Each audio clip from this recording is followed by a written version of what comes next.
Nature అని చాలా స్పష్టంగా చెప్తుంది. మీరు ఎట్టి పరిస్థితుల్లో రిజైండర్ ప్రింట్ చేయండి అని ఆనాటి సాక్షి కానివ్వండి, అదేవిధంగా దేశవ్యాప్తంగా ప్రింట్ అయ్యే ప్రతి వారం ప్రింట్ అయ్యే మ్యాగజైన్ ద వీక్ కూడా మనం నోటీసులు జారీ చేస్తాం జరిగింది. ద వీక్ అవుతే ఇమీడియట్గా మా దగ్గరకు ఉన్న సమాచారం కరెక్ట్ కాదు, మీరు చెప్పిందే కరెక్టు, మేము రిజైండర్ ప్రింట్ చేస్తామని వాళ్ళు చాలా స్పష్టంగా ప్రింట్ చేస్తాం జరిగింది. కానీ బ్లూ మీడియా గురించి మీకు బాగా తెలుసు.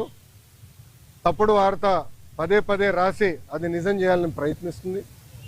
అదే రీతిలో వాళ్ళు ముందరికెళ్తున్నారు. అందుకే నేను గత 5 సంవత్సరాలుగా న్యాయ పోరాటం నేను చేస్తున్నా.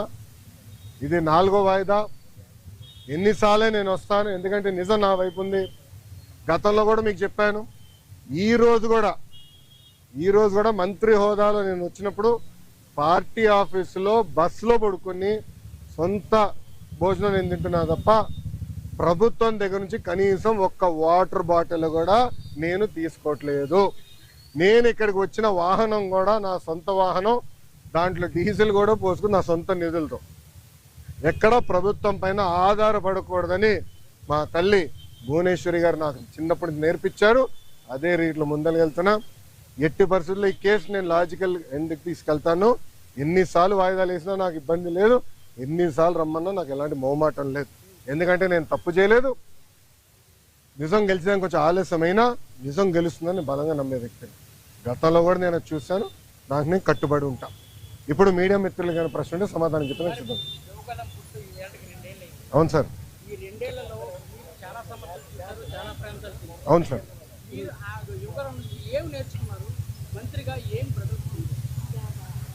అన్న, నేను స్టాన్ఫర్డ్లో ఎంబీఏ చేశా.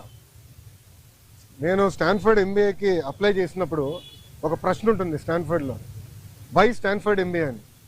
అంటే ప్రైవేట్ రంగం నుంచి రాజకీయాల్లోకి నేను రావాలనుకుంటున్నాను, ఏదో ఒక టైంలో వస్తాను, స్టాన్ఫర్డ్ ఎంబీఏ నేను ప్రిపేర్ చేస్తున్నాను భావిస్తున్నాను అనుకున్నా అని రాశా. కానీ అక్కడికి వెళ్ళి చదువుకున్నారు, నాకు అర్థమైందంటే స్టాన్ఫర్డ్ ఎంబీఏ బిజినెస్కి మంచిది అని. పాదయాత్ర రాజకీయాల్లో ఒక ఎంబీఏ లాంటిది. ఎందుకంటే ప్రజలకి దగ్గర ఉంటాం, నిరంతరం ప్రజల సమస్యలు తెలుసుకునేవాడిని. సో ఇప్పుడు ఎవరన్నా నాకు అర్జీ ఇచ్చినా, నన్ను ఎవరన్నా కలిసినా, ఒక మెసేజ్ నాకు వచ్చినా, తన వెనకాల ఎంత కష్టం ఉందో నాకు ఇప్పుడు అర్థం చేసుకోగలుగుతాను. సో యువగలం పాదయాత్రలో కూడా నేను అనేక హామీలు ఇచ్చాను. ఒక్కొక్క హామీ నిలబెట్టుకుంటూ వెళ్తున్నాను. ఇచ్చిన ప్రతి హామీ నేను నిలబెట్టుకున్నాను, దాంట్లో ఎలాంటి సందేహం లేదు. రెండోది, యువగలం పాదయాత్ర అయిన తర్వాత నిరంతరం ప్రజల్లో ఉండాలని నా కోరిక. సో అమరావతిలో కూడా, ఎందుకంటే నాకు మంత్రిగా నాకు బాధ్యతలు ఉంటాయి కనుక నేను ప్రజల్లో ఉండాలంటే నిరంతరం ప్రజల్ని కలవాలని ప్రజా దర్బారు పెట్టుకున్నా.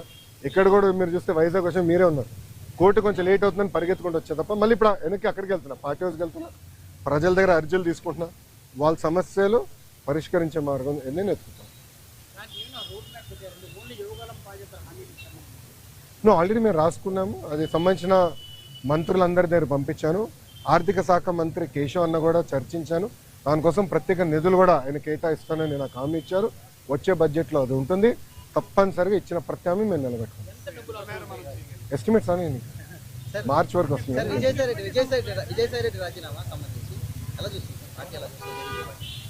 ఏ పార్టీ? వైకాపానా తెలుగుదేశం పార్టీ.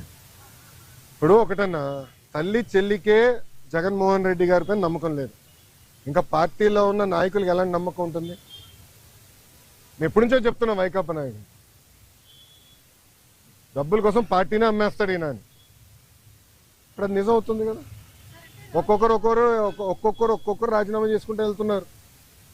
దానిక నేను శిక్ష పడదని నేను ఎక్కడ అన్నాను తల్లి? నో ఐఎమ్ సారీ, నేను ఎక్కడన్నా శిక్ష పడదని. ఇప్పుడు లిక్కర్ కానివ్వండి, ఇప్పుడు ఒకటమ్మా, 2019 నుంచి 24 వరకు మేమందరం ప్రజల్లో ఉన్నాం.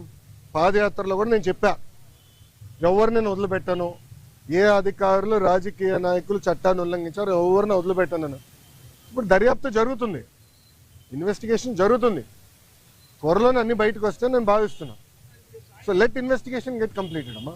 ఇక్కడ విజయసాయి రెడ్డి గారు ఉన్నారు, లేదంటే ఎల్లయ్య పుల్లే ఉన్నారు అనేది టైంలో ఉన్నట్టాలి కదమ్మా. సో ఇన్వెస్టిగేషన్ జరగకుండా నేను ముందరే మాడతాం కూడా కరెక్ట్ కాదు. Let investigation happen. Yes yes మీరు కాకినాడ పోర్ట్ విషయం కూడా మీ అందరు తెలిసిన విషయమే. కాకినాడ పోర్ట్ కూడా అడ్డగోలుగా తుపాకులు పెట్టి రూపాయి ఆస్తిని సుమారుగా 6 పైసలకి కొట్టేసానికి ప్రయత్నించారు. కొట్టేశారు, క్షమించాలి, ప్రయత్నం కాదు, కొట్టేశారు, ట్రాన్స్ఫర్ చేసుకున్నారు. కేసు పడింది, దానిపైన ఈడీ వాళ్ళు కూడా లవ్ లెటర్లు రాశారు విజయసాయి రెడ్డి గారికి. రా బిడ్డ రా అని ఇంటికి. అన్నీ బయటకు వస్తున్నాయి కదా, సిమిలర్ ఫ్యాషన్ దీనిపైన కూడా కంప్లైంట్లు వస్తాయి, తప్పనిసరిగా యాక్షన్ తీసుకుంటాం.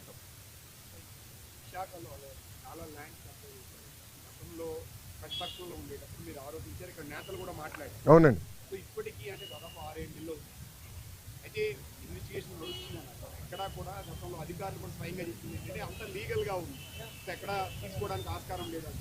సో స్టిల్ ఇప్పుడు కూడా వాళ్ళు సో ప్లీజ్ బీ పేషెంట్, ఓపిక పట్టండి స్వామి, దర్యాప్తు జరుగుతుంది కదా. అవునండి, ఇప్పుడు ఒక మనం కూడా మాట చెప్పా, ప్రభుత్వ పరిస్థితి గురించి కూడా దయచేసి ఒకసారి ఆలోచించండి.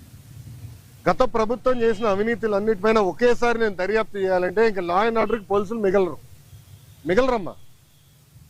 ఎందుకంటే భూ అక్రమాలు కానీ, ఇసుక అక్రమాలు కానీ, మద్యం అక్రమాలు కానీ, గాలి కూడా అమ్మేశారు స్వామి.